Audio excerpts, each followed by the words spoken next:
Not through anything dramatic. They invited it in through something far more subtle, and that is exactly why it keeps working. I know this because I was on the other side of it. For years, I was not the one being targeted. I was the one doing the targeting. And what I learned about how darkness operates against believers, specifically against people who are praying, going to church, and genuinely trying to live right, would shake the foundation of most congregations if it were ever taught from a pulpit. What I am about to share with you is not theory. It is not something I read in a book. This is what I watched happen, over and over again, to Christians who had no idea they were being studied. Stay with me, because what I am going to reveal in this video explains something that most believers have experienced but never been able to name. And once you see it, you will never be spiritually blind to it again. Have you ever gone through a season where no matter how much you prayed, nothing seemed to shift? You were consistent. You were sincere. But there was this invisible wall, this resistance you could feel, but could not explain. Doors that should have opened stayed shut.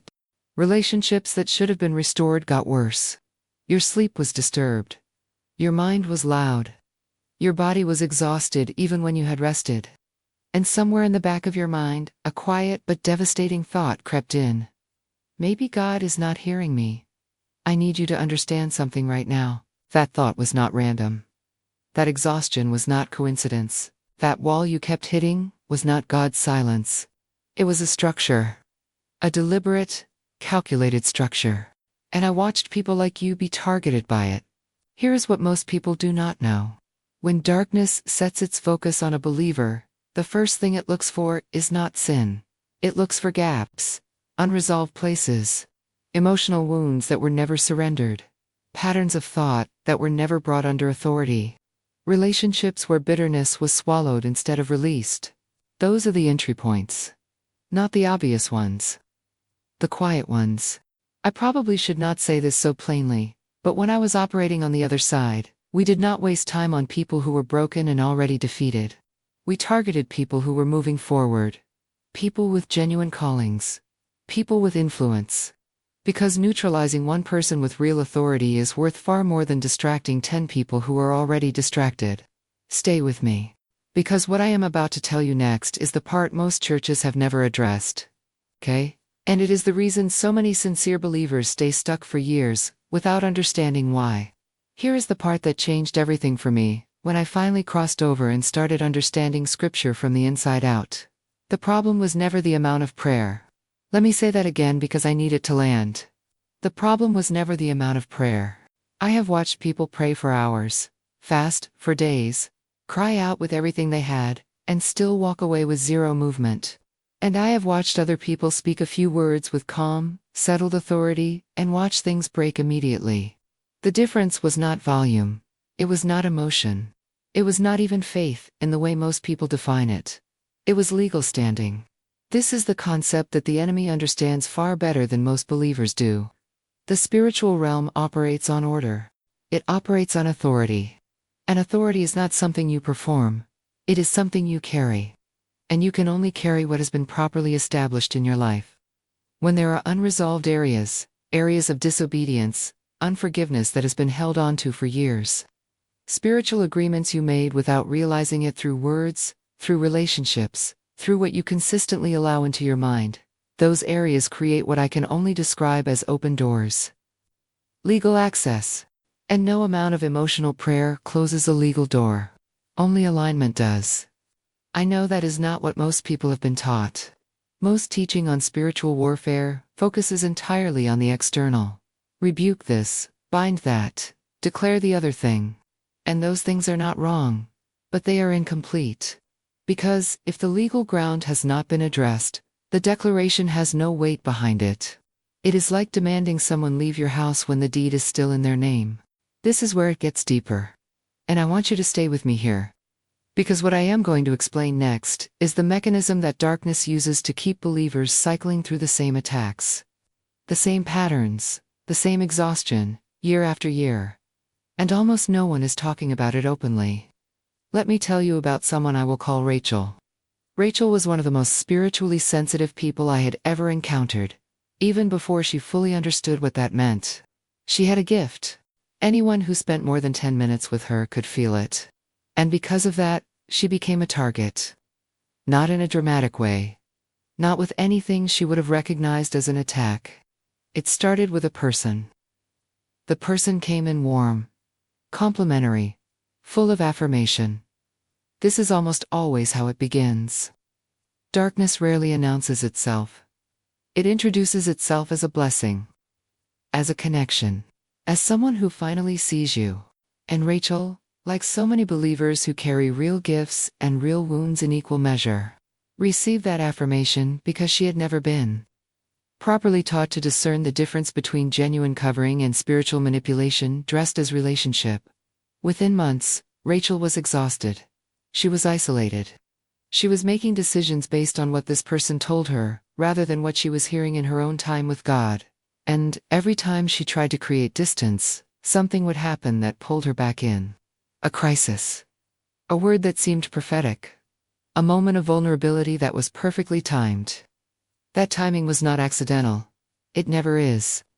What was happening to Rachel is what I now understand to be one of the most effective and least discussed strategies operating against believers today. It does not come through obvious darkness. It comes through counterfeit spiritual authority. A voice that sounds like guidance, but is actually control. A relationship that feels like covenant, but is actually a cage. And the reason it works so consistently is because the believer is never taught to ask one simple question. Not does this person know God, but does what this person produces lead me closer to peace and alignment? Or does it consistently generate confusion, dependency, and fear? Here is what I need you to hear. It never makes you more dependent on a person. It never isolates you from the people who genuinely love you. And it never, not once, produces a fruit of dread. But here is where many believers cancel everything without realizing it.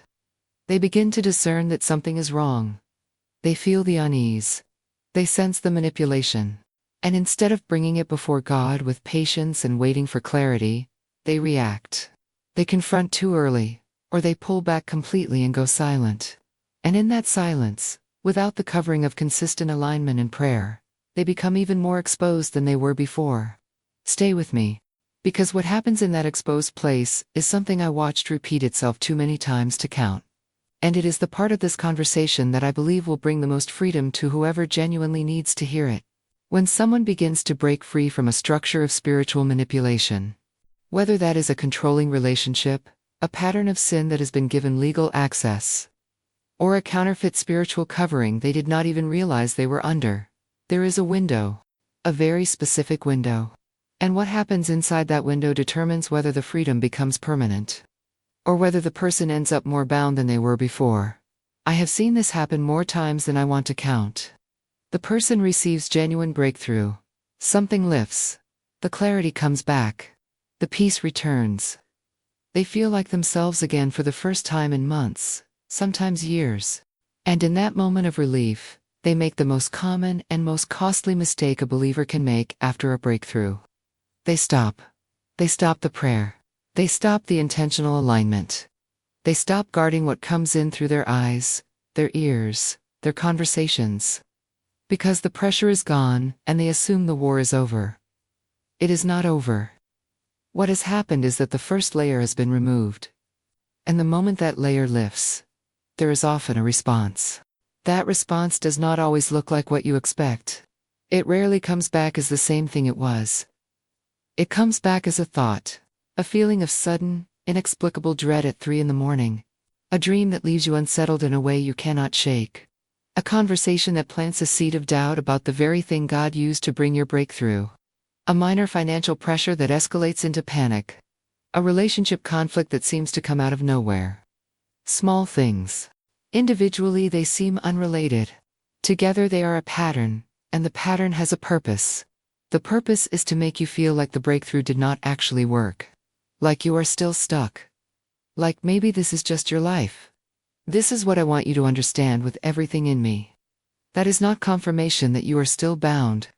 That is confirmation that something shifted and the response came because something real was displaced.